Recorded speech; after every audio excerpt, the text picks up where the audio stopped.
Welcome to NTD News Today. I'm Chris Beers. Here are today's top stories. President Trump saying Ukraine expressed zero gratitude for U.S. efforts to end the war. More on the division and controversies surrounding America's peace proposal. Top U.S. negotiators today discussing their proposed Russia-Ukraine peace plan with Ukrainian and European counterparts in Geneva. A former lead Army intelligence coordinator shares his insights. And the U.S. is stepping up its presence in the South China Sea with carriers on patrol and a new joint task force with the Philippines aimed at countering Chinese aggression. Airports nationwide are gearing up for the busiest Thanksgiving travel rush in 15 years. More than 52,000 flights are set for Tuesday, but major weather systems could cause delays.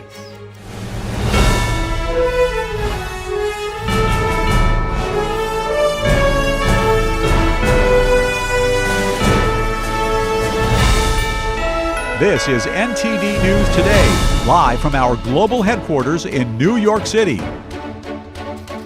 The United States has drafted a 28-point peace plan for ending the war in Ukraine. It contains some proposals which leave Moscow short of fully achieving its stated war aims and would require Ukraine to give up its ambitions to join NATO. Let's take a look at the U.S. peace plan. Here are the key points from the US drafted peace plan for ending the war in Ukraine. The plan locks in Russia's battlefield gains since February 2022, almost one-fifth of Ukraine. Ukrainian President Volodymyr Zelensky has previously ruled out gifting Moscow any territory. Ukraine would also have to cede the rest of Donetsk to Russia, an area it currently controls. Russia would not be allowed to garrison that territory, which would become a neutral, demilitarized buffer zone controlled by and belonging to Moscow. Under the plan, Ukraine could not join or be admitted to the US-led NATO military alliance. NATO itself would commit to not expand further, a key Russian demand. Meanwhile, there would be an expectation Moscow would not invade its neighbours. NATO troops could not be stationed in Ukraine, and Kyiv would also be forced to cap the size of its army at 600,000 troops. Kyiv would also have to drop plans to pursue legal cases seeking to prove that Moscow committed war crimes, something Russia denies. Western governments have frozen about $300 billion of Russian assets as punishment for starting the war. Under the US plan, Russia would have to hand over $100 billion to Washington. The money would help rebuild Ukraine, with the US reaping 50% of the profits from that work. Ukraine would also be forced to swallow a bitter pill by not being able to seek reparations for war damage from Russia through the courts.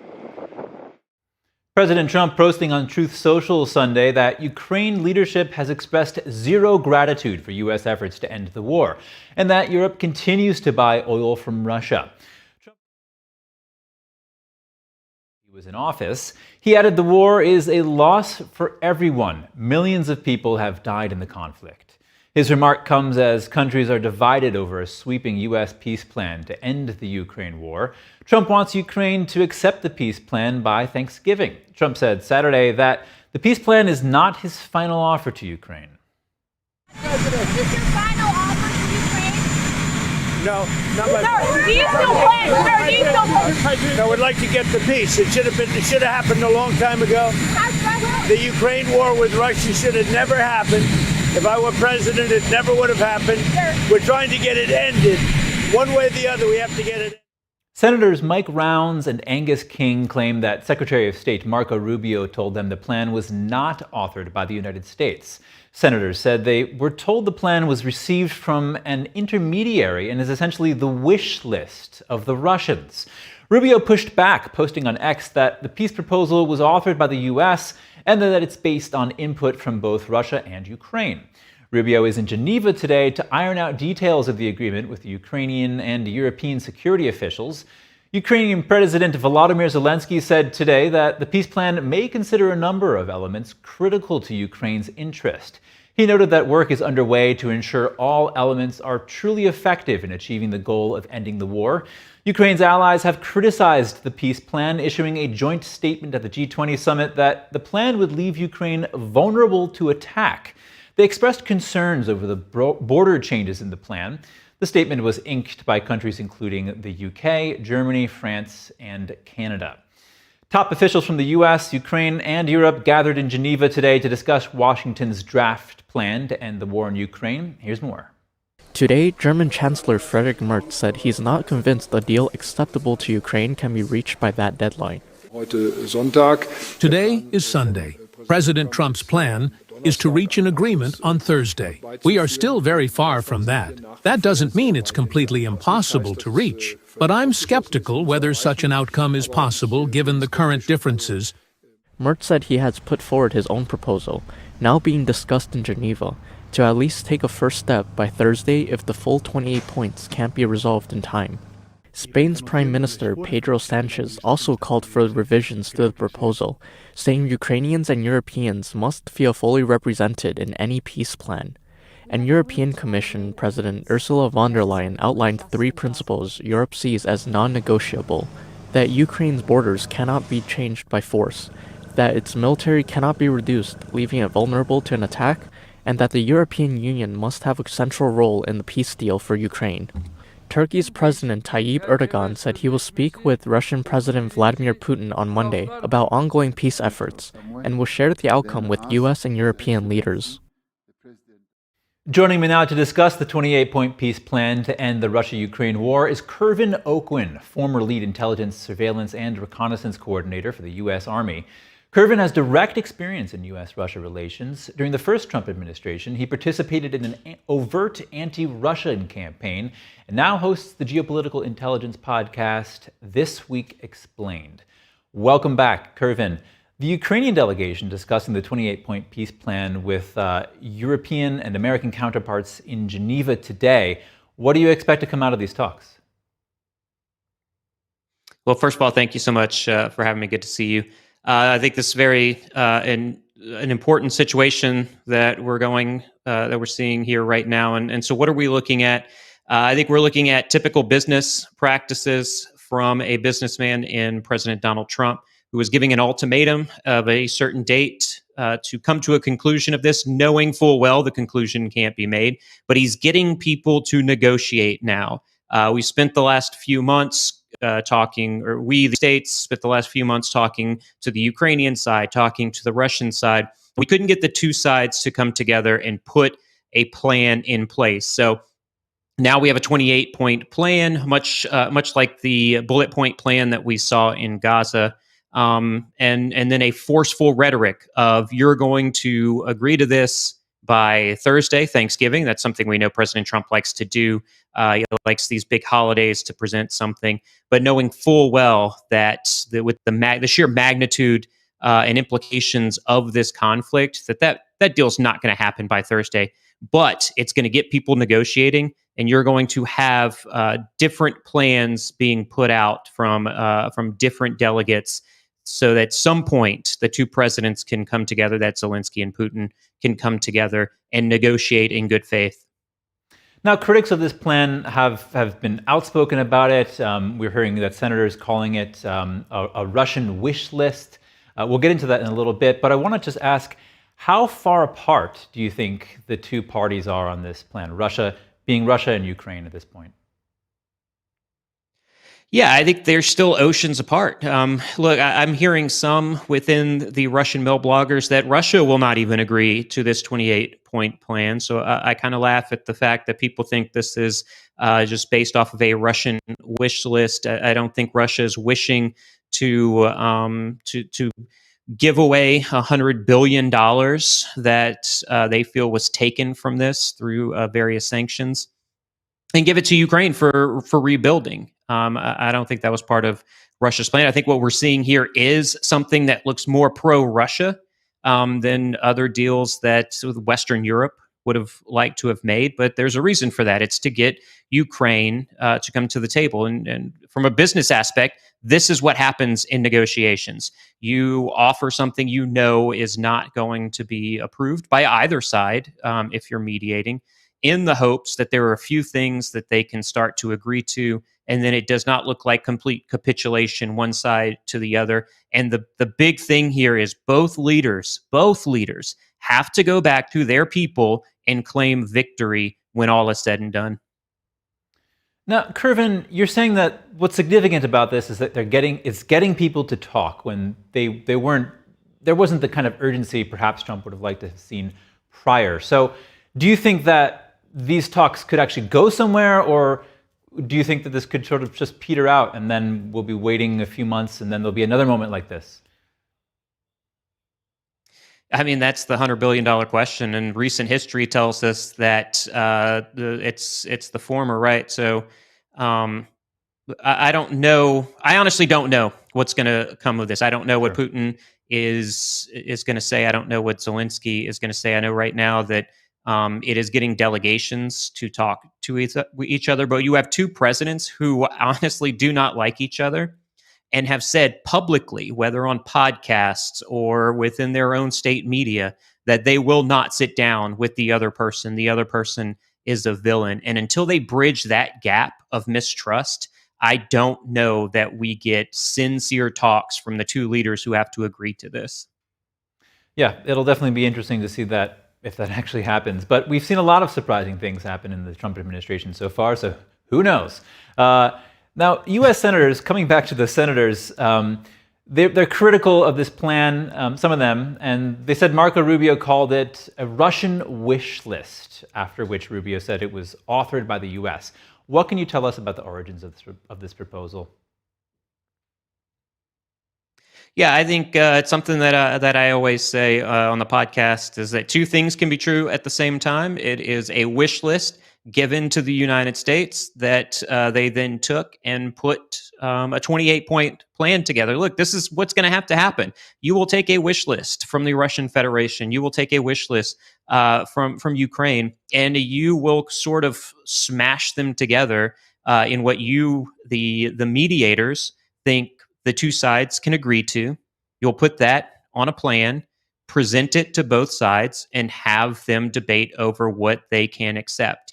They're going to have to accept, look, Ukraine's going to have to accept that their borders have moved. This is not something that we like in modern day society, but it is just a fact. When a war happens and a nation invades another nation and breaches a certain border, at some point, that border sticks. Now, I think also Ukraine doesn't like the demilitarized zone because they actually hold that area. So there's going to have to be some talk about that as well. But I think the key point here is going to be you cannot have a redo of the Budapest Agreement from 1994, I believe, where Ukraine was asked they were the third largest nuclear nation, and they were asked to remove all of their nuclear weapons in the promise that they will not be invaded by an adversary. We saw that did not happen. They were not given a security guarantee. They were given basically a promissory note saying, if you are invaded by an adversary, we will come to your assistance in the form of weapons or money or anything, but no NATO 5 style agreements. That's the agreement that Ukraine needs right now. It's the one I'm going to keep talking about everywhere that I talk. And it's the one I think Zelensky needs to push for. And we're seeing something like that in these 28 points. Do you think what's represented in this plan is enough to be a significant, a meaningful security agreement, or could we end up like we did with after the agreement in '94? I think the one that's in the plan right now is a guarantee that NATO will react militarily, and I think that what I don't think are vague promises. Not having read, the entirety and all the footnotes within this plan, I won't speak to that. But if there are no tangible, valid, or validated security agreements, NATO 5 style, if that is not in writing, then I think Ukraine should and will walk away from this. So that's something that they're going to need to be pushing on. That's what I hope they're talking about in Geneva right now. And I hope that that's the plan that they push through, understanding, okay, we know our borders have shifted, but we want this security guarantee because we all know what Putin wants. He wants the entirety of Ukraine, and NATO, and so Western Europe, NATO, the United States, and Ukraine have to be forceful and say that cannot happen. Now, if Europe and the Ukrainians don't agree to this plan, then what we're looking at is the United States withdrawing military support, military weapons support, and intelligence sharing with Ukraine. Could, say they reject that plan, could Europe back Ukraine to push Russia out of Ukraine and, reclaim that territory from Russia? Yeah, look, I don't think that Ukraine has a chance right now where it stands to push Russia back as it currently stands. But with the backing of Western Europe, I think Western Europe is going to need to be more forceful in how they're helping Ukraine. Unfortunately, the only way to do this is to put boots on the ground. That's going to involve NATO. That could definitely feed into what Putin actually wants, so that he can start a war with NATO under the auspice that they started with Russia first. But what I think here is if Ukraine says that they're not even going to negotiate by Thursday, and the United States pulls out of their efforts for intelligence sharing, which I would say is even more important than the munitions and the military support that Ukraine is getting right now, I think Europe is going to have to fit the bill. They're going to have to spend extra of what the United States won't spend. And I think that's going to be all part of trying to get everyone to the negotiating table to get something tangible in place here. Ukraine's got to play it very safe. They have got to understand that this could be something where Russia tries to tie them as the one who doesn't want peace, who doesn't want to negotiate. So they have to come out publicly and forcefully say, we are trying to negotiate. What we are seeing here is a Russian Federation that does not want peace. All right, Kervin Oakman, former lead Army intelligence coordinator, thank you so much. Thanks so much for having me. Stay safe out there. You do the same. Coming up, President Donald Trump sit down with New York City Mayor-elect Zohran Mamdani in a rare Oval Office meeting. NTD's Washington Bureau Chief Steve Lance breaks down their stark ideological divide and the battle over affordability with experts. Stay tuned.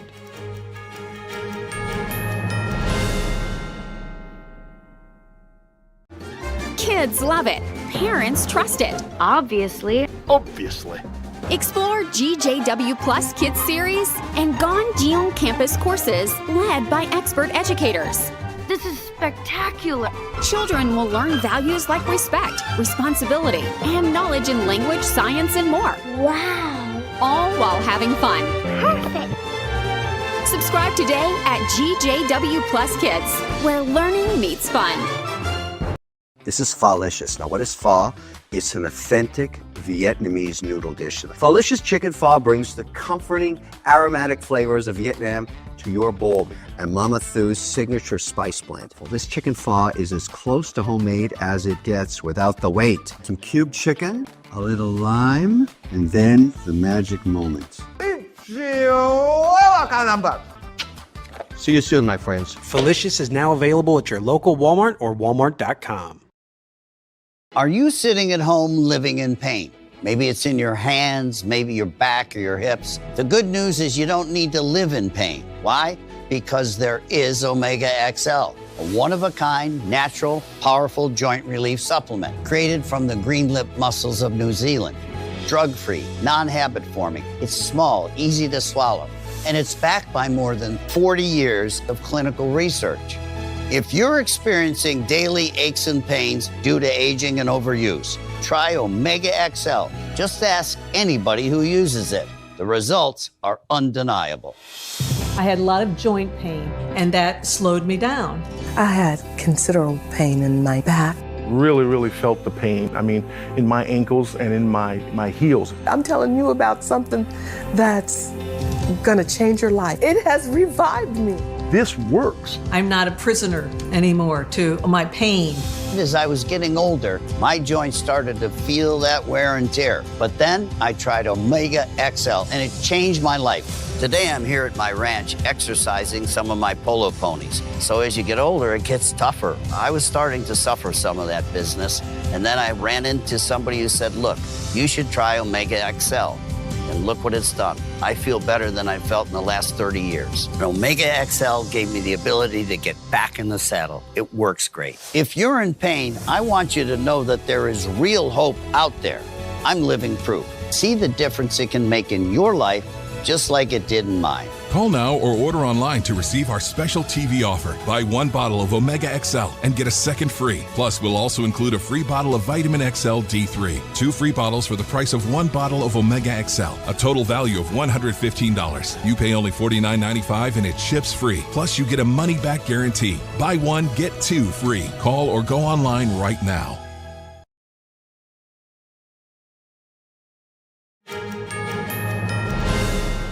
Welcome back. President Donald Trump met with New York City's Democratic Socialist Mayor-elect Zohran Mamdani in the Oval Office on Friday. NTD's Steve Lance discussed their ideological differences and the issue of affordability with Democratic strategist Lee Nevis and former U.S. Representative Bob McEwen. Take a look. President Trump's meeting with New York City Mayor-elect Zohran Mamdani.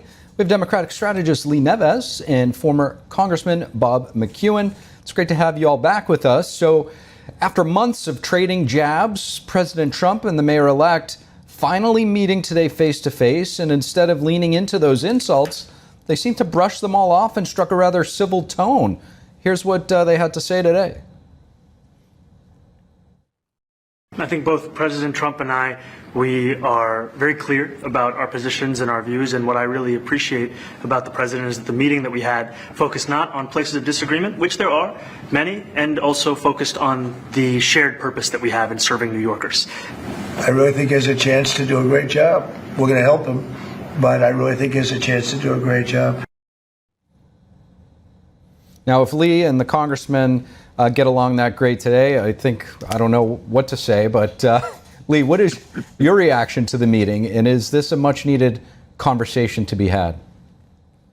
It was a much-needed meeting for both of them. Mamdani got a lot of flack for his election night victory speech, because his election night victory speech was a complete 180 from the Mamdani that ran for office. The Mamdani that ran for office was the happy-go-lucky lawyer who was out there talking about issues that affected New Yorkers on a daily basis, affordability, bringing prices down. And then you had his victory night speech, which was very divisive, very much, I'm going to spike the football. So he needed a good meeting to show that he is capable to be a mayor who gets the job done. You could be a Democrat socialist, you could be a conservative Republican. At the end of the day, when you're mayor of any municipality, there are some nuts and bolts of government you have to get done. And with any large municipality, getting along with the federal government, getting those resources is one of those.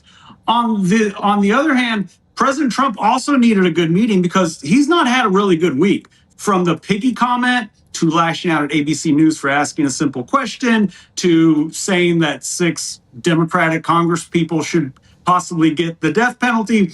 He has been reaffirming everyone who's on the fence about the president. He's been reaffirming their worst fears, that he is this despot, totalitarian, you name it, throw all the adjectives. So he needed a good meeting going into 2026, because going into 2026, what President Trump needs to do for the Republicans to be successful is say, hey, we're trying to work to get things done. It's the Democrats who are being obstructionists. It's the Democrats who are standing in the way of me lowering your prices, me making your life easier. So he needed a good meeting, start to set that tone that he's someone who can work to get the job done for the American people. It was a much needed good meeting for both of them.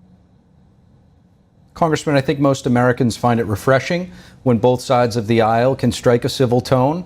I guess the question is, how long do you see it lasting? Will it be long lasting? And what did you ultimately make of today's meeting?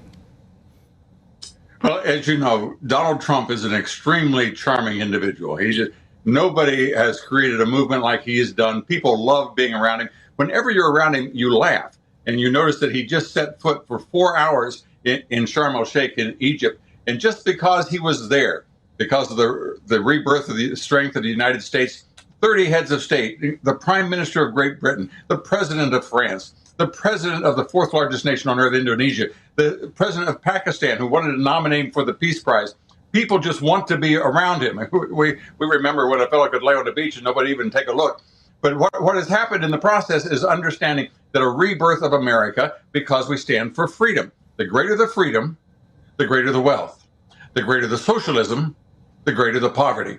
And so as we saw America adrift and the world adrift, you saw where China threatened if the rare earths, they wasn't going to allow anyone to use them without their permission.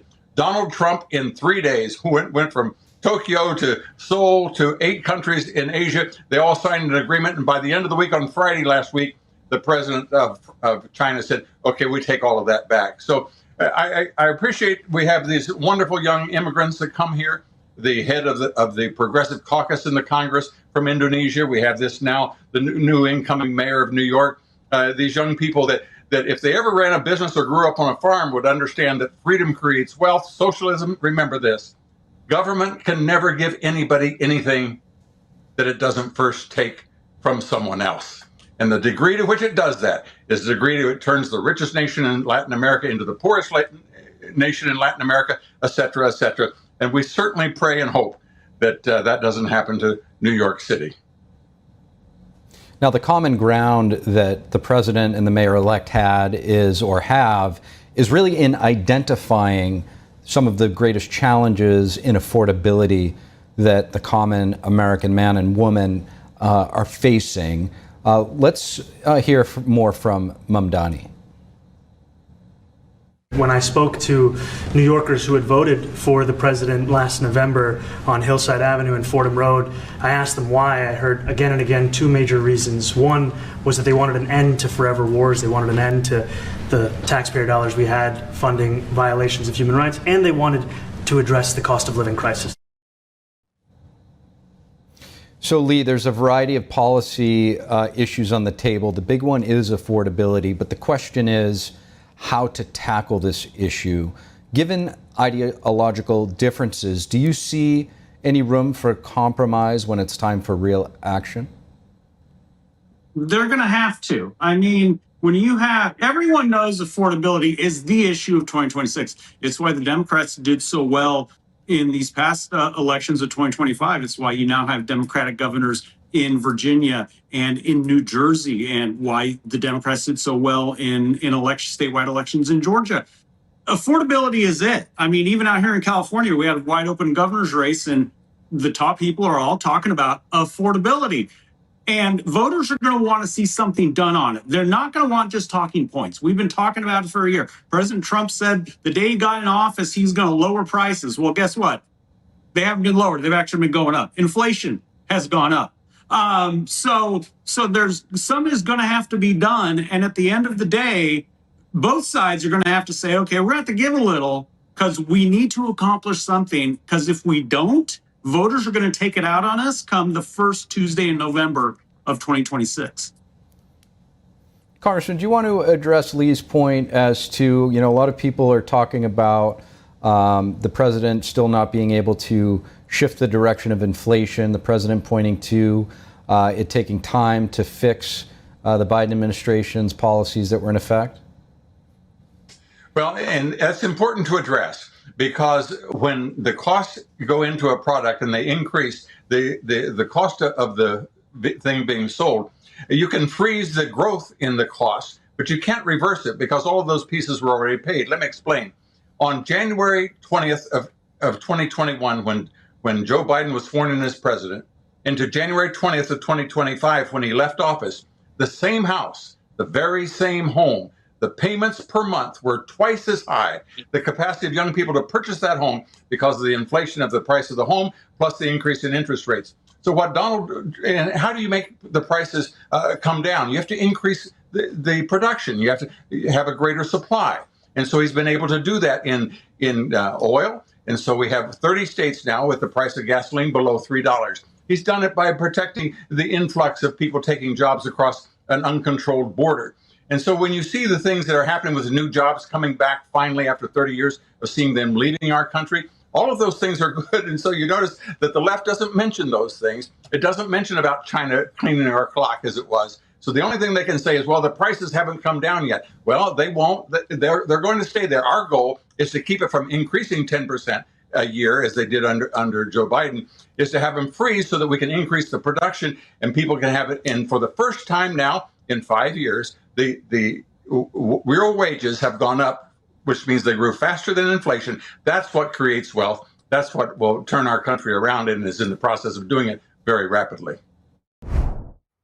2 possible winter storms could cause chaotic Thanksgiving travel for parts of the U.S. The first system could bring heavy rain to Texas and parts of the Southwest this weekend. Then midweek, a cold front could bring snow to parts of the Midwest, with that same system bringing rain to the Northeast. Here's more. Airports across the country are bracing for the busy holiday season. The FAA is predicting this to be the busiest Thanksgiving travel period in 15 years. As we go into the holiday, it's going to be full. It's going to be packed. The airlines are ready. The air traffic controllers are back.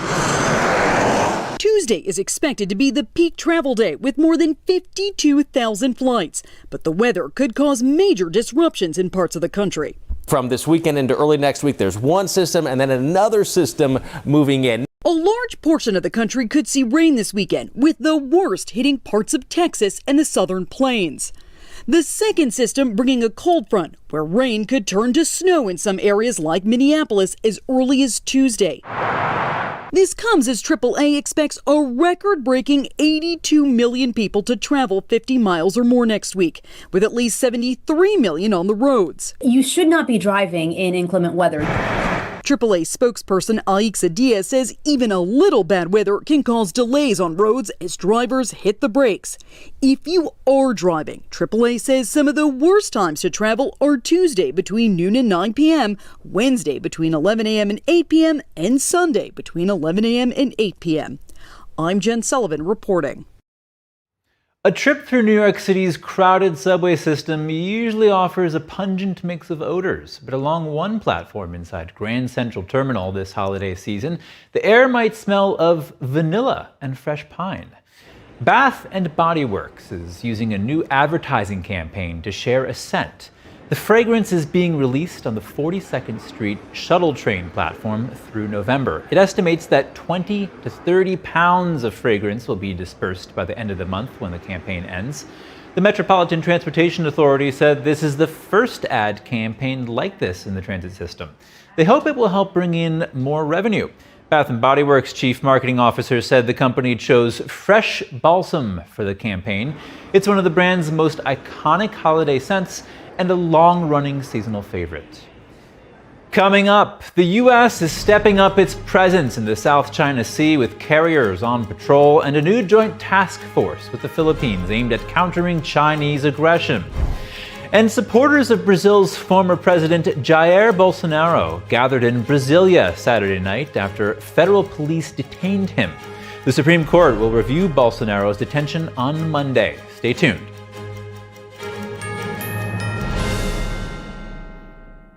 Shenyun Creations, the streaming platform from Shenyun, featuring world-class dance, past programs, and all original music.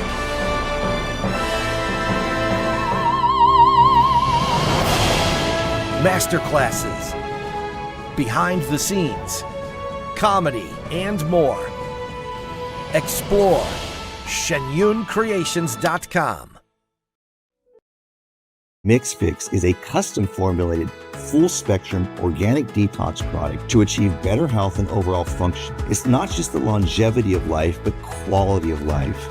There are other products out there, but they lack the quality that MixFix provides. Detoxifying your body 3 to 4 times per year may be the single most important thing you can do, and our detox mix was designed specifically to do it and do it right. Just scan the QR code and detox your body today. I'm excited to announce that we're having our biggest 3-in-1 sale ever with a limited edition product, a back-in-stock special, and a closeout deal you won't find anywhere else. So go to MyPillow.com or call the number on your screen. Use your promo code to get our MyPillow bed sheets only $29.88. Any color, any style, any size, even kings. Regular $119.98, only $29.88. Once they're gone for good. How about our My Towels? They're finally back in stock, but not for long. Get a 6-piece My Towel set, regular $69.98, now only $39.98. And for the first time and the only time ever, get our limited edition premium My Pillows. They're made with Giza cotton and designer gusset. Queens $17.98, Kings only $19.98. So go to mypillow.com or call the number on your screen. Use your promo code to get the best offers ever. Quantities are extremely limited, so order now. During high school, I hung with the wrong crowd and I never graduated.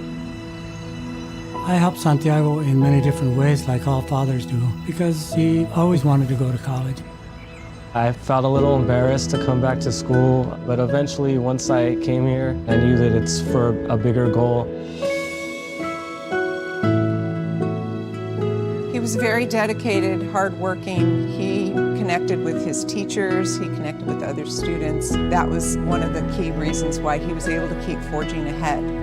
It was amazing to see him graduate. This was one thing that meant so much to him, and of course, it meant so much to us too. With the help of my father and having my son, that was all the motivation that I needed. That support is everything. Find free adult education classes near you at finishyourdiploma.org.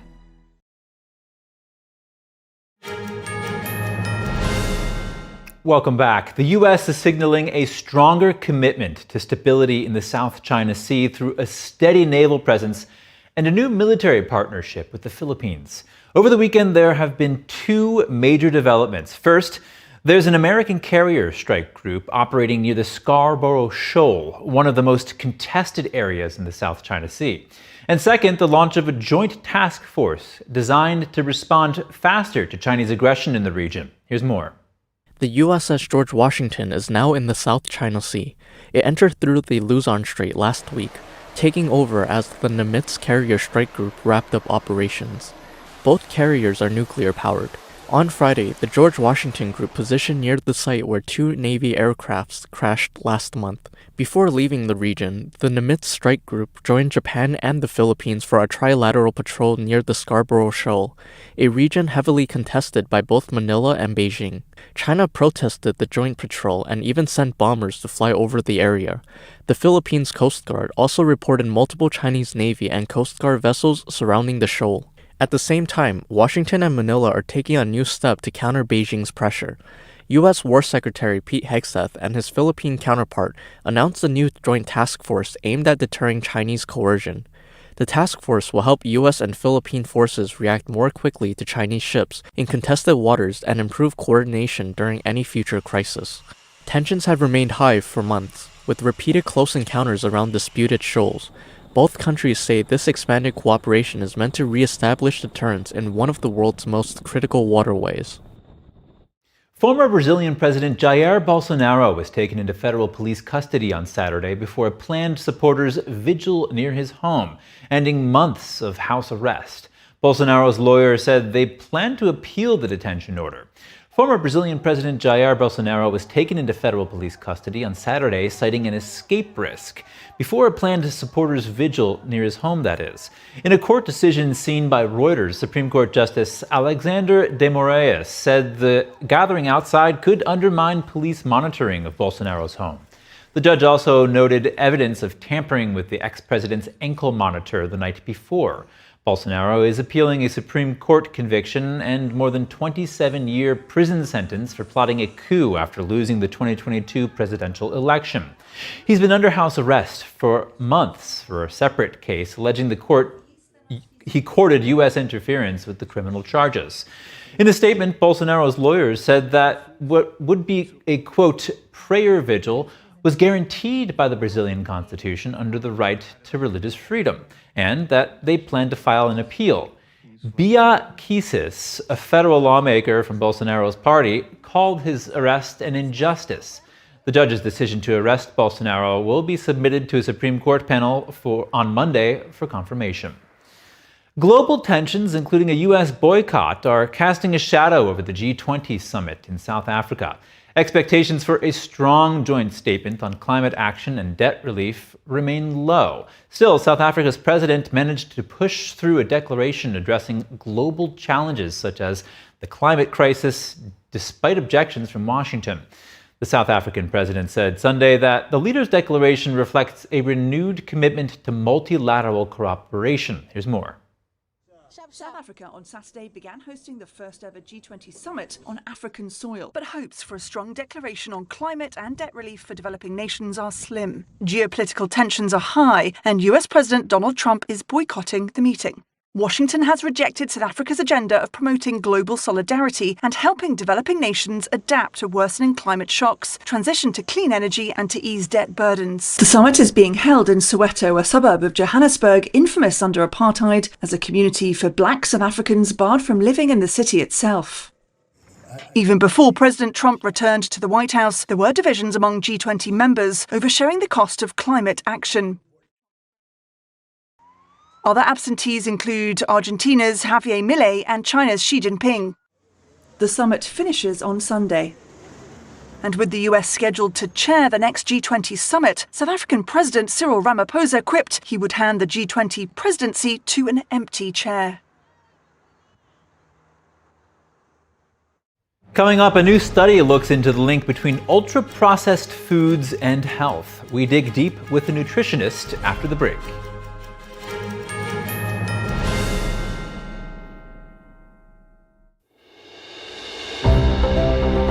Behind every headline in Washington, there's a story that could shape your future. With the Capitol Report, you get more than just the news. You get direct access to the White House and the Capitol. Every day, we bring you exclusive interviews with lawmakers, analysts, and experts, plus in-depth coverage of the decisions being made in Washington, D.C. Broadcasting live from the nation's capital, you witness events as they unfold, straight from the heart of Washington, keeping you connected, informed, and always a step ahead.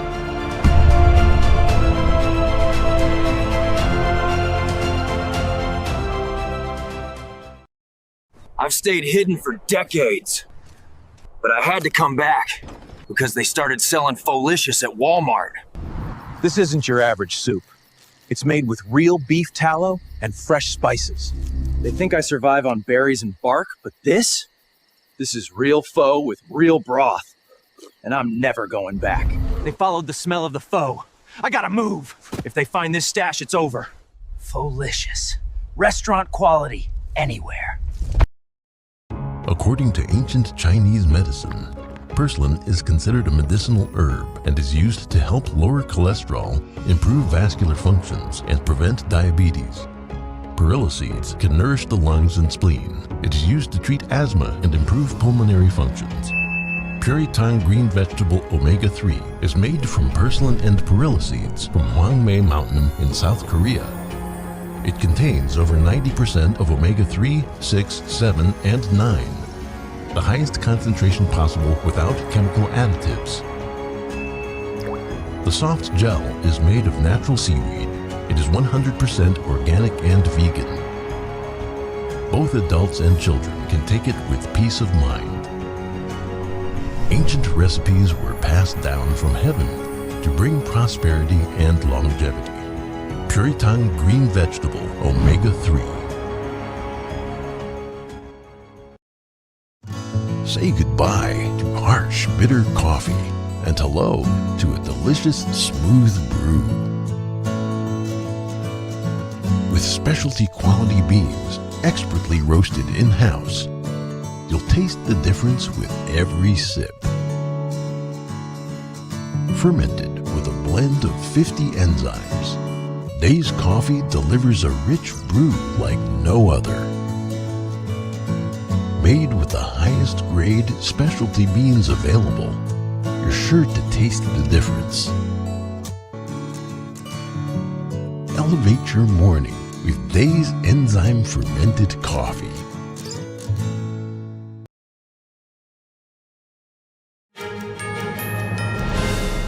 Thanks for staying with us. A new study published in The Lancet examines the link between ultra-processed foods and health across the globe. My colleague Stephania Cox talked with nutritionist and registered dietitian Cindy Chan Phillips for insights and tips. Watch. Here is why we care about this study. More than half of our population in the United States are living with one or more chronic diseases. And let's talk about children. 1 in 3 children are also living with one or more chronic diseases. So what changed? We have to start looking for the answers.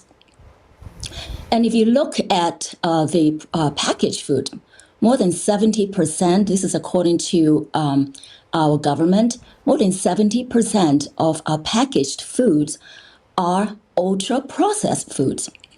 And if you look at children again, 2/3 of the calories come from ultra-processed food. So we need to find the answer. We need to find a solution. That is exactly what the study does. Now, the study set out to answer 3 questions.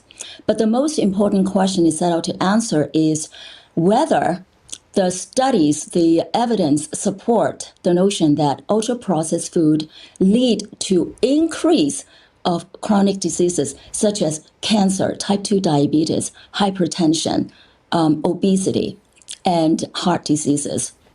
And based on analyzing hundreds of very strong studies, the conclusion is yes, ultra-processed food leads to increased chronic diseases. But there are 2 key takeaways from the study that I want to tease out for you.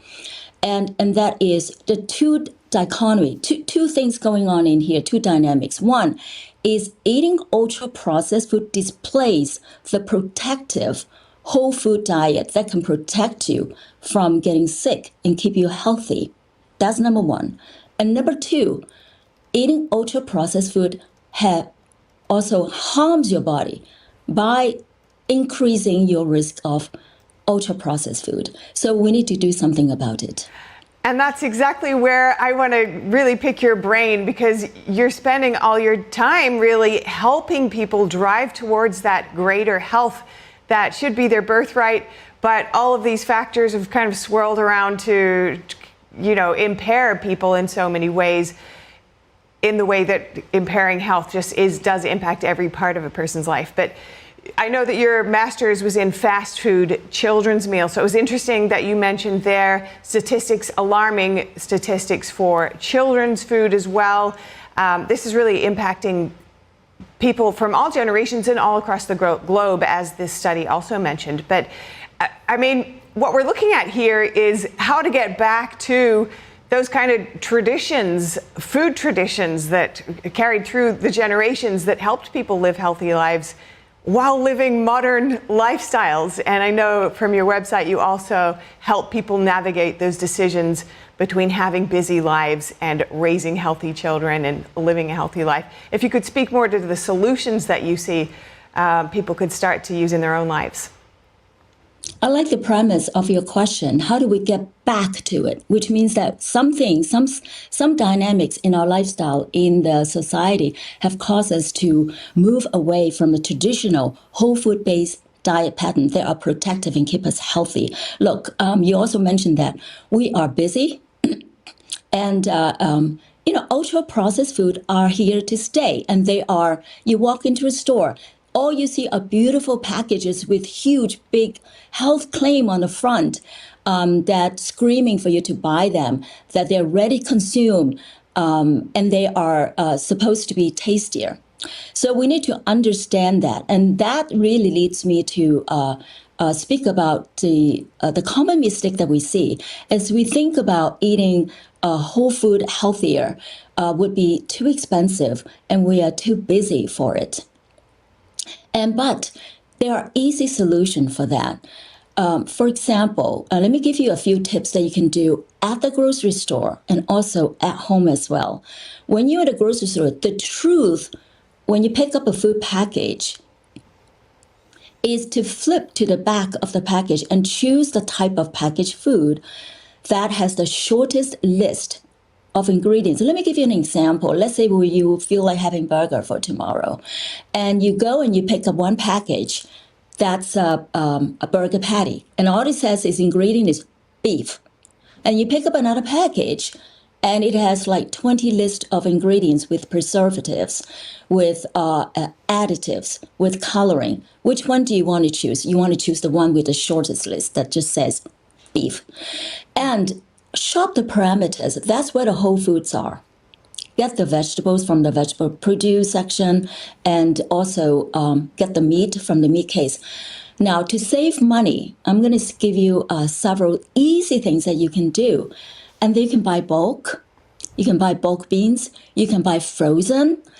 They are just as nutritiously superior as fresh food as well, and save you money. And guess what? After Thanksgiving, get the turkey if you have the freezer space. That will be the cheapest protein, high quality protein you can ever find after Thanksgiving for the turkey. And when you bring the bulk, let's say you bring bulk ground beef home, take like 5 minutes and separate them into dinner portion, and you just put them in your freezer. Guess what? When time comes for dinner, when you open up your refrigerator, it's full of possibilities. It's like in the morning, you open up your wardrobe, you color coordinate your outfit. All you see is possibilities, because majority of Americans, they go in 4 p.m. They don't know what to fix for dinner. Yeah. So meal planning is a way to go as well. Plan your meals for the week. It only takes 5 minutes to do that. That way you save money, save time, and you will notice a difference in your health. Next, in Kansas City, nonprofits and local businesses are working to provide a Thanksgiving turkey to families in need. This holiday season, the community and its spirit of giving are helping put food on the table. NTD's Andrew Thomas has more on their efforts. The Kansas City chapter of Slow Food USA is stepping up for Thanksgiving. Founder Jasper Mirabelle Jr. was happy to make a donation to buy turkeys for locals in need. So we donated $5,000 and Max secured 300 turkeys for those who are going to need it, who are going to have a turkey on their plate this Thanksgiving. Doesn't get any better. Makes you feel good. The donation went to Canby's Markets, which purchased the turkeys from a Kansas City-based grocer that was willing to help out. Canby founder Maxfield Kaniger said the establishment was quick to join the effort. He was able to get us 300 turkeys without breaking a sweat, and I loved his response was actually, how many do you need? And I said, how many can I get? And he's like, however many you need, I will make work. And that's the kind of response you love to see. Kaniger says his organization has been distributing tons of food, literally. Being able to provide Thanksgiving birds has made the effort even more rewarding. We've been averaging about 10,000 pounds of food a day going out to different local organizations. And to be able to add these turkeys into the mix really is wonderful. Andrew Thomas, NTD News. The holiday season is upon us, and once again, Macy's flagship store in New York City has been transformed inside and out. NTD's Sean Marshall was at an early showing of Macy's world-famous window display. Let's take a look. Hey, Merry Christmas and welcome to the North Pole. So I got a sneak peek of Santaland, and we have Santa here ahead of the public, most of the public. Well, hello, it's Sean, right? It is Sean. I can't believe you knew my name. I remember when you were little. Interesting. Are you excited about Christmas? Of course I'm excited. We all are. I want all of the boys and girls to come to see me. We know that if you want to see Santa, come to Macy's, right? But welcome back to Old St. Nick and the sneak preview of Santaland, New York City in a bit. Because Thursday afternoon was the unveiling of the world-famous Macy's Christmas. And our theme this year is the most wonderful stories start here. And what better way to show the most wonderful stories that started in Macy's than to celebrate them within our windows. So we have the time periods of our first, starting from our first interior Santa, our first holiday windows, our first Thanksgiving parade, and so on. A couple of windows are interactive, making the display fun and entertaining for the public.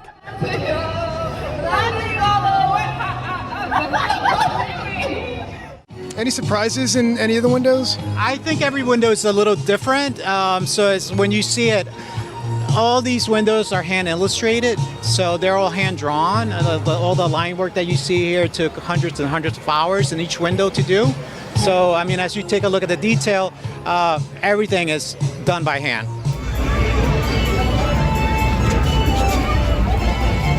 So this is Wally. our walrus. We're trying to get him ready to work in the mailroom. Santa has been visiting Macy's since the 1860s, giving children and adults a chance to experience the holiday spirit. Santa is very popular, so you'll have to make a reservation to visit him at select Macy's locations. So Macy's Santaland has been a part of the tradition here at Macy's since 1861, and we're so excited to invite families back again this holiday season. A first-person look at a mind-blowing torpedo blast. And a group of farmers go shirtless for a good cause. Let's take a look back at the week's wildest and weirdest stories. Take a look at the week we had. Incredible video from cameras placed on an unmanned Norwegian frigate showed the moment it was hit by a submarine's torpedo, literally lifting the decommissioned vessel out of the water in a spectacular blast. The POV perspective came courtesy of NATO, which shared video of the military live fire exercise, which was done to verify and flex military submarine might. A group of Illinois farmers went viral for striking sassy poses, and they did it for a good cause. Teaming up with a local photographer and project organizer, they produced a calendar described as a boudoir photo shoot. Money raised from the creative calendar sales will go towards an Illinois farmers' mental health program, which operates a 24/7 confidential helpline for farmers and their families.